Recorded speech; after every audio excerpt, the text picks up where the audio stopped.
മരം വീണ് വീട് തകർന്നു. പൂയപ്പള്ളി മരുതമൺ പള്ളിയിലാണ് സംഭവം. ഉറങ്ങിക്കിടന്ന മുൻ പഞ്ചായത്ത് അംഗത്തിനും മക്കൾക്കും പരിക്കേറ്റു. മരുതമൺ പള്ളി മിഷൻ വിളയിൽ അനിൽകുമാറിന്റെ വീടിന് മുകളിലേക്കാണ് പ്ലാവിന്റെ ശിഖരം ഒടിഞ്ഞു വീണത്. വീട്ടിൽ ഉണ്ടായിരുന്നവർ അത്ഭുതകരമായാണ് രക്ഷപ്പെട്ടത്. കനത്ത കാറ്റിലും മഴയിലുമാണ് വീടിന് മുകളിലേക്ക് പ്ലാവ് ഒടിഞ്ഞു വീണത്.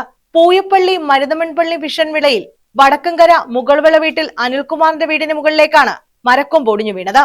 തിങ്കളാഴ്ച പുലർച്ചെയായിരുന്നു സംഭവം.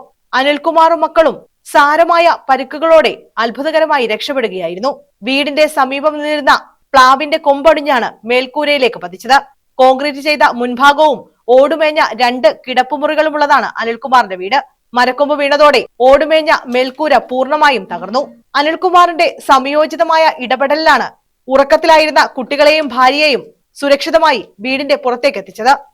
സംഭവം എന്ന് പറഞ്ഞാൽ ഞാൻ എൻ്റെ മോൻ അച്ഛാന്ന് വിളിക്കുന്ന കേട്ടും കൊണ്ടാണ് ഞാൻ എഴുന്നേൽക്കുന്നത്. അപ്പം എൻ്റെ കുഞ്ഞിനെ ഞാൻ വിളിക്കുന്നു, മോനെ മോനെ എന്ത് പറ്റിയെന്നാണ് ഞാൻ ചോദിക്കുന്നത്.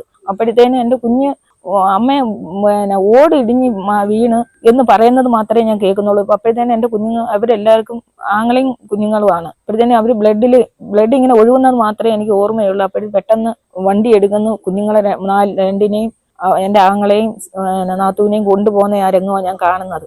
ഇറങ്ങി വന്നപ്പോഴത്തേന് കുഞ്ഞുങ്ങൾ ബ്ലഡ് നിൽക്കുന്നത്, ബ്ലഡ് തലയിൽ കൂടെ ഒഴുകുന്നു. കുഞ്ഞുങ്ങളെ എവിടെയൊക്കെ മുറിവുണ്ടെന്നൊന്നും എനിക്ക് അന്നേരം അറിയാൻ വയ്യ.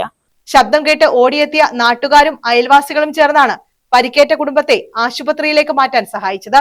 അപകടത്തിൽ സാരമായി പരിക്കേറ്റ കുട്ടികളെ ആദ്യം പാരിപ്പള്ളി മെഡിക്കൽ കോളേജ് ആശുപത്രിയിലും തുടർന്ന് വിദഗ്ധ ചികിത്സയ്ക്കായി തിരുവനന്തപുരം SUT ആശുപത്രിയിലേക്ക് മാറ്റി. ന്യൂസ് ബ്യൂറോ, കൊല്ലം.